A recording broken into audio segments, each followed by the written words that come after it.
По пауза од 18 години во општата болница во Охрид повторно се изведуваат операции на крајници. Пациентите од Охрид и од целиот југозападен регион кои со години беа принудени да патуваат во други градови поради долгите листи на чекање, од сега оваа интервенција ќе може да ја направат и на одделението за уво, нос и грло во Охрид.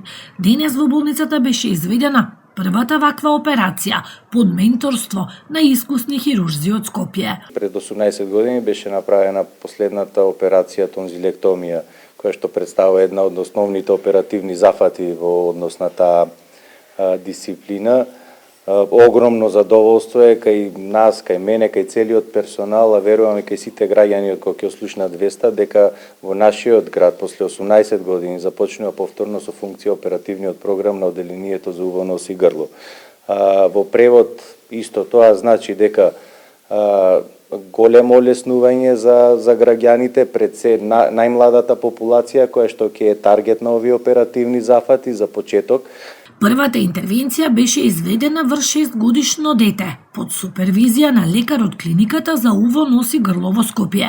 Во соработка со клиника од уво, нос и грло, операцијата си изведавме јас, Наумко Стојчиновски и доктор Ангела Колевска, со голема помош од анестезиологов Марина, началничката и сите други што се нодал. Се надеваме дека ова ќе премине во некоја пракса и дека секој понеделник имаме договорено да се оперираат тонзили овдека во нашава установа.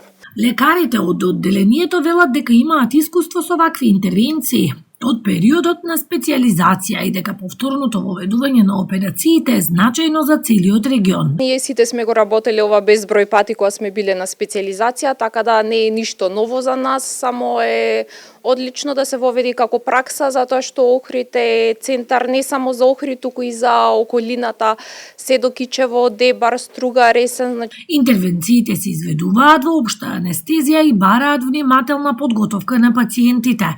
Ние рутински имаме искуство со педиатриска популација, значи со најразлични индикации и патологии, но сепак ова е поспецифична регија, пошто горниот дишен пат е захватен и овие интервенции се извршуваат во општа анестезија. Овие пациенти вообичаено се со хронични воспалителни процеси, почесто настинуваат и треба специфична подготовка и да се одбери периодот кога стварно тие пациенти ќе бидат во една оптимална здрава состојба, да бидат оперирани. Изминатите години пациентите со ваква потреба беа упатувани во Скопје или во приватни клиники, каде листите на чекање често беа долги со месеци. Изминативе години имаше потреба од вакви оперативни зафати, беа испраќани на клиника, беа испраќани во приватни клиники, така да меѓутоа редот на чекање беше долг. Пациенти чекаат по неколку месеци, година дена за ваков оперативен зафат. Сега се надевам дека тоа нема да се случи, дека тие пациенти овде ќе се оперираат безбедно и сигурно. Со повторното воведување на оваа хируршка услуга се очекува значително да се намалат листите на чекање, а пациентите од целиот регион побрзо да добијат потребна медицинска интервенција во својата матична болница.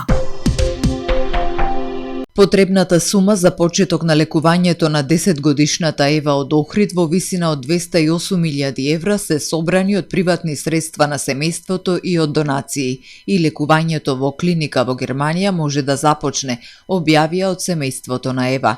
Остануваат уште 45.000 евра кои ќе бидат потребни за операција по 2 месеци. За таа цел и понатаму ќе останат отворени двете телефонски линии 143 126 на мрежата на Телеком и 143 504 на мрежата на А1 и сметката за донации и кампањата преку платформата iCrowd.mk. Семејството на Ева упати благодарност до сите хумани граѓани за сета грижа, љубов и несебичност во овој за нив тежок период. Во СВР Охрид пристигнуваат пријави од граѓани за добиени СМС пораки на нивните мобилни телефони, наводно испратени од одделението за моторни возила при МВР, со известување за безбеден град дека нивното патничко моторно возило било евидентирано за сообраќаен прекршок, информира портпаролот на секторот Стефан Димовски. При тоа се даваат насоки на која електронска адреса можело да се видат деталите за наводниот прекршок и се повикуваат граѓаните. Ако ја плателе казната во рок од 8 дена, истата ќе била намалена за 50%. СВР Охрид ги известува граѓаните дека станува збор за лажни пораки кои се класичен обид за измама со цел противправно стекнување парични средства, посочува Димовски. Од СВР Охрид апелираат граѓаните да бидат внимателни, добиените пораки и линкови да не ги отвораат, да не го контактираат испраќајачот, да не споделуваат лични податоци и да не вршат уплата на парични средства. Националната установа Библиотека Григор Прличев оваа година ќе реализира 28 проекти поддржани со над 1.800.000 денари од Министерството за култура и туризам. За прв пат годинава библиотеката влегува во редот на установи од културата кои имаат делегиран буџет и самостојно ќе ги распредели средствата за проектите кои сметаат дека се приоритетни за реализација и ќе донесат ново културно и книжевно раздвижување во Охрид, вели директорката Христина Трпеска. Покрај манифестацијата Прличеви беседи која успешно ја реализиравме, ќе напоменам уште неколку проекти кои годинава ќе бидат белег на нашето работење. Приоритет ќе има секако збогатувањето на книжниот фонд со детска литература и литература за возрастни читатели. Ќе продолжиме со заштита на движното културно наследство и обуките на вработените. Ќе организираме и 4-та годишна средба народнокрајни автори со издавање на традиционален алманах, а ќе го организираме и регионалниот надпревар млади библиотекари. Ова 2026 ќе ги реализираме и проектите Читаме гласно и раскажуваме, книгата Најдобриот другар за децата, книгата Поблиску до старите лица, Трибини за поубав свет, Калдрмата шепоти за Прличев, Азбуката не повикува, Библиотека Футура, поетскиот фестивал Слушни го езерото и уште неколку други. Во јуни планирана е посета на библиотеката во Котор со која ги поврзува УНЕСКО. Оваа година ќе се изгради и современа пристапна рампа до просторот во кој е сместен пултот за зајмување книги. Наскоро ќе биде готова и реновирана Прличевата одаја со нов лик и содржини, подготвена да ги прими пред се роднокрајните автори и исто така нивните колеги од другите делови на Македонија.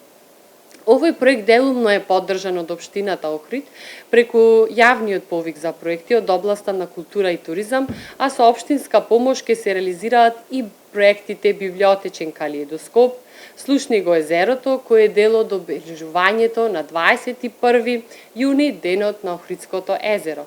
Библиотеката Григор Прличев ќе одржи и ред други настани кои ги организира со сопствени средства, како курсевите за англиски јазик за деца и возрастни, промоции на книги од роднокрајни автори и автори од земјава и странство.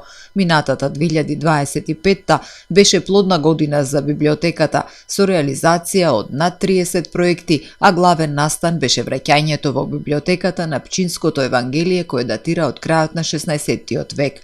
По втор пат лани библиотеката го доби и признанието Јаков од Камена река за наиздавачи на ниво на Македонија. Од 17 март Македонија и Словачка ќе се поврзат со нов директен лет помеѓу Охрид и Братислава. Ќе одржува авиокомпанијата Визера, ќе се лета 3 пати неделно. Отворањето на директната авиолинија е уште еден чекор напред кон зајакнување на контактите меѓу двете држави без разлика дали се во областа на туризмот, бизнисот или меѓучовечките односи, велат од амбасадата на Словачка во земјава. Директната авиолинија отвара нови можности за туристите од Македонија кои ќе имаат можност да ја посетат Братислава и Словачка, да ги запознаат низините историски градови, природата, културата и гастрономијата. Дополнително, новата авиолинија ќе има возможи на посетителите од Словачка да ги откријат убавините на Охрид и неговото уникатно езеро, кое е едно од најзначајните природни и културни богатства во регионот, додаваат од амбасадата. Согласно летниот ред на летање на Охридскиот аеродром Свети Апостол Павле, почнувајќи од 30 март со компанијата Визер од Охрид ќе се лета и до Милано.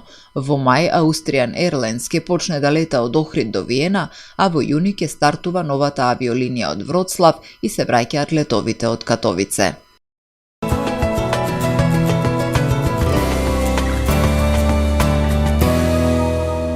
Во Охрид денеска имавме сончево време со мала до умерена облачност, дуваше слаб до умерен ветер од јужен правец. Максималната дневна температура се искачи до 14 степени. Утре во Охрид времето ќе биде сончево со мала локална облачност, ќе дува слаб до умерен ветер од променлив правец. Утринската температура од 1 степен, а максималната дневна до 15 степени. Температурите во Македонија утре во интервал од -4 до максимални 21 степен. Ке се задржи претежно стабилно и сончево време со мала до умерена облачност до крајот на неделата. Во деновите од викендот и во почетокот на новата седмица времето ќе биде променливо облачно со повремени локални врнежи од дожд.